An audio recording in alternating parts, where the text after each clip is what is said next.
দুনিয়াতে সবচেয়ে শ্রদ্ধনীয় আল্লাহ রসুল সাহাবাদের পরে দুনিয়াতে সবচেয়ে শ্রদ্ধনীয় হলো মা বাবা।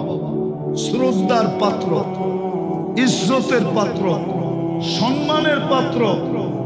একমাত্র ওসিয়ত আল্লাহ বান্দাকে লেখা দিছেন মা বাবার জন্য। ওয়াসাইনাল ইনসানা বিওয়ালিদাইহি ইহসানা। এইখানে একজনও আছে কিনা আমি জানি না, ডেলি মনের থেকে আল্লাহর শিখানো দোয়া মা বাবার জন্য একবার করে ইমাম সাহেব পড়লে পিছনে আমিন আমিন বলে, আর যদি ইমাম সাহেব না পড়ে নিজের মনের থেকে আল্লাহর শিখানো দোয়া, রব্বির হামহুমা কামা রব্বায়ানি সগীরা বলেন। কে একবার পড়েন অভ্যস্ত আছেন যে ইমাম সাহেব পড়ুক আর না পড়ুক, আমি মনের থেকে ডেলি একবার হলেও মা বাবার জন্য পড়ি।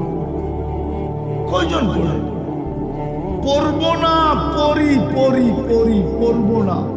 গ্রামার বুঝেন, পড়ি আমি অভ্যাস।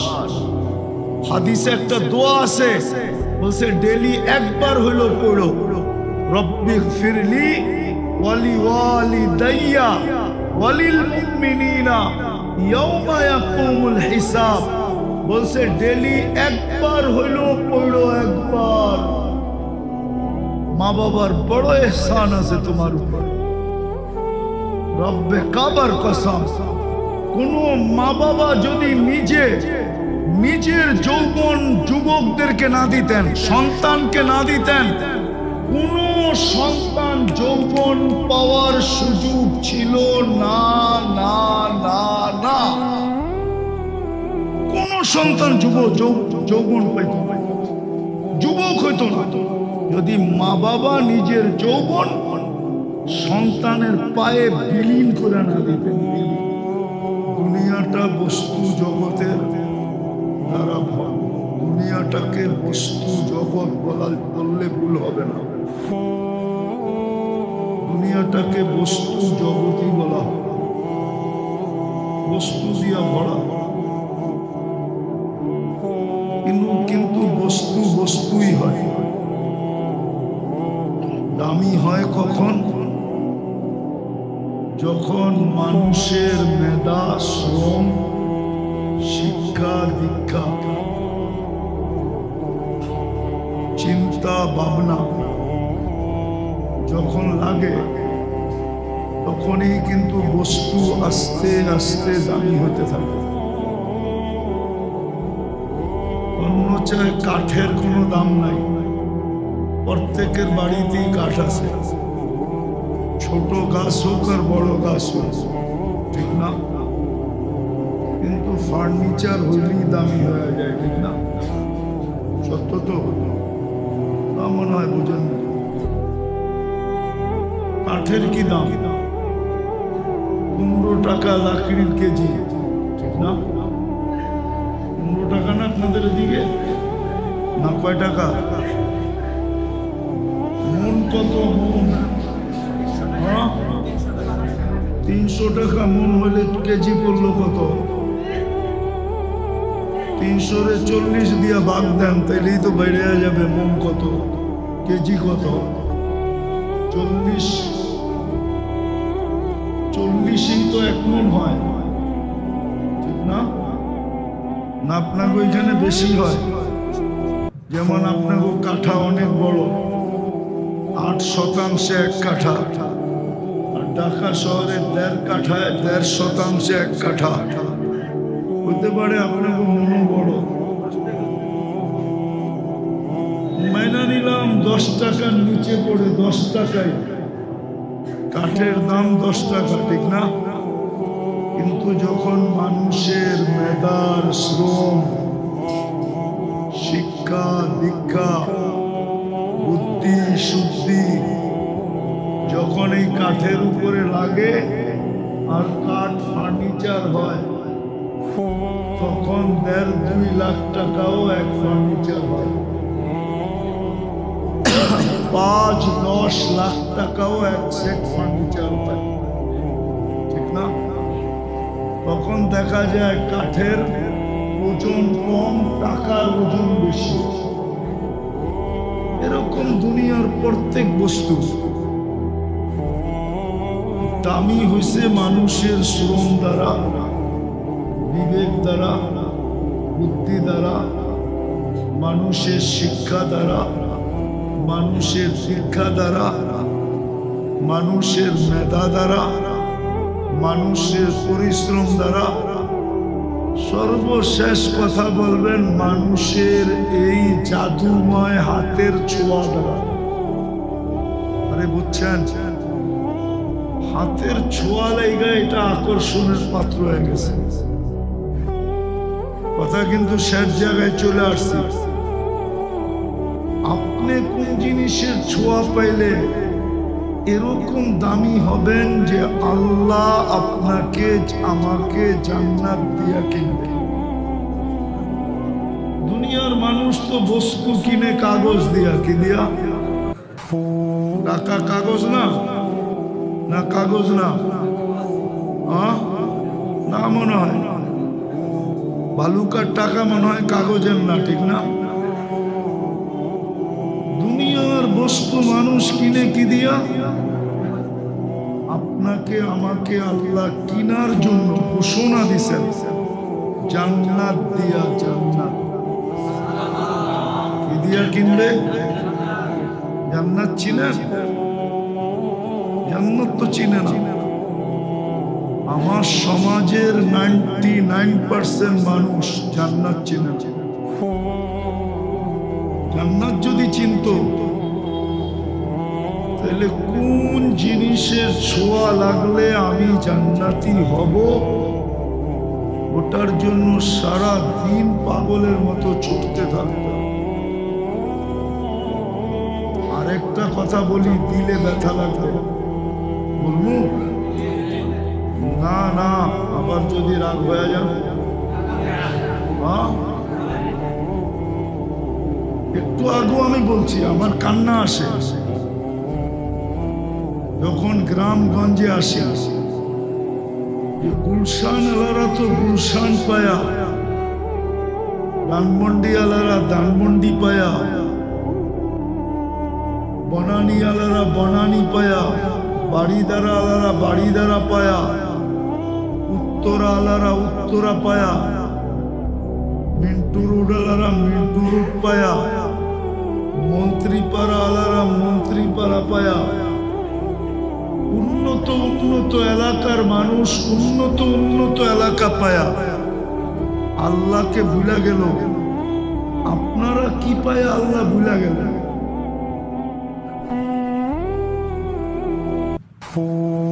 ওরাও তো এই দেশের নাগরিক, আমরাও তো এই দেশের নাগরিক। গুলশান আলারা যতটুক নাগরিক ফ্যাসিলিটি সরকারের কাছ থেকে পায়, আপনি ওটার 100 ভাগের 1 ভাগ পাইছেন না? পাইছেন? না মনে হয় স্বীকার করতে চান। পাইছেন না? উনি মনে হয় পাইছেন। পাইছেন? গুলশানের বাড়ির সামনেও তো প্রশাসনের লোক যায় দাঁড়াইতে শরীর কাঁপে। হইতে পারে এটা এরকম বাড়ি, এরকম লোকের বাড়ি ওরে জিন্দেগির জন্য চাকরির থেকে আউট করে দিবে যে তুই আমার বাড়ির সামনে কেন দাঁড়ায় আসোস, আমাকে না জিজ্ঞেস করে। ঢুকা তো দূরের কথা, আপনাকে তো আমাকে তো সামান্য একজন সিপাহী 24 ঘন্টার যেই কোনো মনে চায় আপনার দরজা ভাঙ্গা ঢুকলেও কেউ কিছু বলবে না, আরো ভয়ে কাঁপতে থাকতে থাকে। কি পায় আল্লাহ ভুলে গেলেন? রাগ হয় না? কি পায় জান্নাত ভুলে গেলেন? কি পায়া জান্নাত বললেন আমাকে বুঝান। ও জিদের ঠেলায় ভুলে গেছেন যে আল্লাহ ওদেরকে দিল আমাদেরকে দিল না কেন? ওর জন্য জান্নাত পাওয়া যত কঠিন, আপনার জন্য তো জান্নাত পাওয়া একবারে সহজ।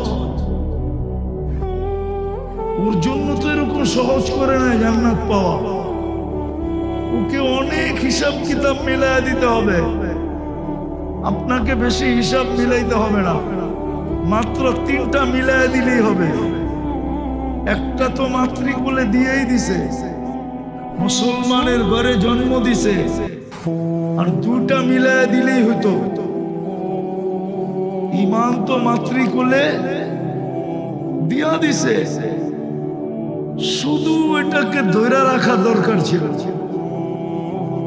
আর 5 ওয়াক্ত নামাজ পড়া দরকার ছিল, রমজান আসলে রোজাটা রাখার দরকার ছিল।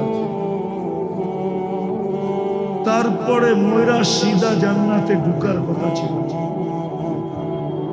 আপনার জন্য তো এতটুকু, আর বেশি তো নাই, এর বেশি তো নাই আপনার জন্য। গ্রাম্য মানুষের অধিকাংশ অঞ্চলের এর বেশি তো নাই। কোটি কোটি টাকা তো ব্যাংকে নাই, ঠিক না? না আছে? না মনে হয় ব্যাংকের মালিকই আপনারা। বেশিরভাগ তো অ্যাকাউন্টই নেই ব্যাংকে, ঠিক না? কোনো মতে জীবনটা চলে, ঠিক না? দাঁড়েও না দাঁড়িয়েও না, ঠিক না? দাঁড়েও না দাঁড়িয়েও না, বুঝেন? কারোর থেকে নিতেও হয় না, কাউকে দিতেও পারি না। জান্নাত তো সহজ ছিল, শুধু শিখলেই তো হইতো যে কোন জিনিসের ছোঁয়াটা লাগলে আমি এরকম দামি হব যে আল্লাহ আমাকে জান্নাতের বিনিময়ে কিনবে। কুরআন তো বলে ইন্নাল্লাহ আশতারা, আল্লাহ তো কিনতে চাইতেছেন জান্নাত দিয়া। রাগ হয়েন না, একদিন আফসোস করবেন আমার এই কথার উপরে। আল্লাহ বলবে তোমার জন্য তো বেশি ছিল না, ইচ্ছা করলেই তো তুমি তোমাকে জান্নাতের অধিকারী বানাইতে পারতে। তোমাকে তো দুনিয়ায় দেই না এই জন্যই যেন তুমি সহজে জান্নাতের মালিক হতে পারো। মধ্যবিত্ত আর গরিব যত সহজে জান্নাতের মালিক হতে পারবে, গুলশানওয়ালারা এত সহজে জান্নাতের মালিক হতে পারবে না।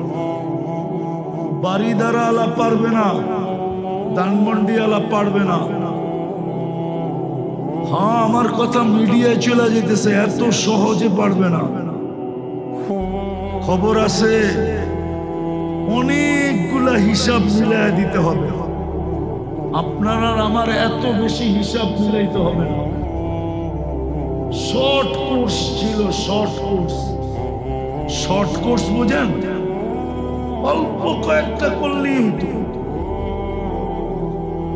আরেকটা দেখাই, এই উম্মতের জন্য তো পরিশ্রম বেশি ছিল না। উম্মতে মুহাম্মাদীর তো পরিশ্রম অনেক কম, বয়সেই কম, পরিশ্রম করতে হবে। যেই অফিসে 4 ঘন্টা ডিউটি, ওই অফিসে পরিশ্রম করে কয় ঘন্টা? না, আরে ডিউটি 4 ঘন্টা, পরিশ্রম করে কয় ঘন্টা? 4 ঘন্টা। সোজা হিসাব, ঠিক না?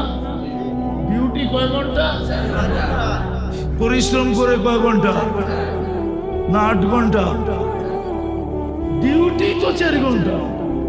এই উম্মতের পরিশ্রম কম, সময় অল্প, সময় অল্প। এই বাচ্চাদের এখনো খাতা খোলে না, এরা মাসুম। এরা যা আমল করে 2 জায়গায় জমা হয়। ওদের অ্যাকাউন্টও জমা হয়, আবার মা বাবার অ্যাকাউন্টও ডাইরেক্ট জমা হয়। 14 বছর পর্যন্ত, বালেগ হওয়া পর্যন্ত ওর কোনো অ্যাকাউন্ট নাই, ওর বিরুদ্ধে কোনো কমপ্লেইন নাই। মরা গেল কবরে প্রশ্ন উত্তর নাই। ফেরেশতা এসে জিজ্ঞাসা করবে না মান রব্বুকা, যদিও ভুলে করে ও উল্টা জিজ্ঞাসা করতে পারবে ওমান রব্বুকা, আগে বল তোর রবকে। না, আমি তো এখনো নিষ্পাপ, আমার আবার কি হিসাব কিতাব? তো 15 বছর তো আল্লাহ এমনি মাফ করে দিছে। যতক্ষণ ঘুমান ততক্ষণ কলম আপনার বিরুদ্ধে যায় না। ঘুমে 100 কোটি মানুষকে হত্যা করলেও এক হত্যাও লেখা হবে না। ঘুমে যত গুনাহ করো ঘুমের করে স্বপ্নের মাধ্যমে কিচ্ছু আপনার বিরুদ্ধে লেখা হবে না, কলম উঠানো থাকে। 60 বছর পাইল হিসাব করে আমরা দেখছি 30-35 বছরের হিসাব দিতে হবে, বাকিটা মাপের খাতা। পরিশ্রমও কম, সময়ও কম। পরিশ্রম দেখাইতেছি। কয়েকটা নামাজ পড়েন,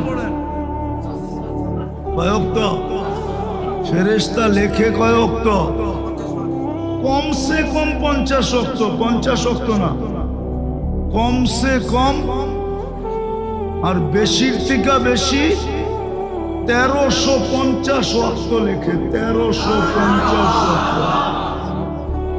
জামাতের সাথে পড়লে 5 ওয়াক্ত ডেলি লিখতে ফেরেশতা বাধ্য 1350 ওয়াক্ত।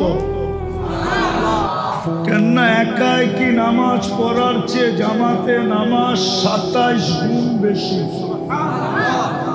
একা পড়লেই তো 10 ওয়াক্ত, জামাতে আরো 27 গুণ বেশি, তো 270 ওয়াক্ত হইল এক বেলা। 5 বেলায় হয় 1350 ওয়াক্ত। খাটছেন কয়েকত, সব লেখছে কয়েকত।